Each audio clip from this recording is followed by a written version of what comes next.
इब्तदाई कलीसिया ये दुआ करने वाली कलीसिया है। इब्तदाई चर्च खुदा के कदमों में बैठने वाला, इब्तदाई चर्च रफाकत रखने वाला, मिलकर दुआ करने वाला, मिलकर रोटी तोड़ने वाला, मिलकर अपने माल बेचने वाला और मिलकर अपना रुपया पैसा रसूलों के कदमों में लाकर रखने वाला इब्तदाई चर्च बेहतरीन मिसाल है। जितना इब्तदाई चर्च खुदावन के करीब था, दुआ में मगन था, उतना ही इस दौर का चर्च खुदावन से दूर है। जितना इब्तदाई चर्च कुर्बानी के जज्बा से सरशार था, उतना ही ये चर्च इस दौर की कलीसिया कुर्बानी के जज्बा से खाली है। इब्तदाई चर्च अपनी जायदादें बेचता था और इंजील का काम करता था, और इस दौर का चर्च इंजील का काम करके अपनी जायदादें बना रहा है। अफसोस, सद अफसोस। इब्तदाई चर्च खुदावन के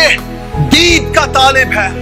वो जब जब दुआ के लिए इकट्ठे होते हैं, वो जब जब इज्तिमा करते हैं, कलामे बार बार लिखा है, और वो कमरा जहां वो दुआ कर रहे थे वो रुल्क उसकी कुदरत से हिल गया। वो कैद खाना में जब कैद थे, पौलुस और सिलास हम के गीत गा रहे हैं और कैद खाने की नींव हिल गई। इब्तदाई चर्च यीशु मसीह का भूखा था, वो यीशु की कुदरत के प्यासे थे, वो उसके दीद के तालिब रहते थे, और वो जब जब दुआ या मीटिंग्स करते थे कमरे हिल जाते थे, कैद खाना की नींव हिल जाती थी। और अब इस वक्त इस दौर का चर्च खुद उसे हिलाने की जरूरत पड़ी है। इस दौर के चर्च को खुद हिलाने की जरूरत पेश आ गई है। अब ईद पेंटिकोस्ट से कम वाली मीटिंग्स चर्च को नहीं चाहिए। मेरी दुआ है हर एक मीटिंग ईद पेंटिकोस्ट की मीटिंग हो। हर एक मीटिंग, हमें रिवाइवल की जरूरत है, हमें रूह कुद्स की आग की जरूरत है।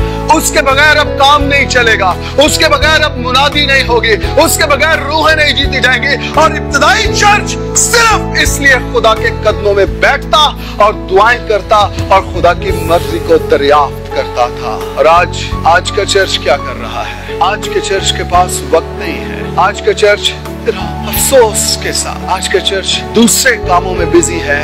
खुदा का काम उसके लिए कोई अहमियत नहीं रखता है।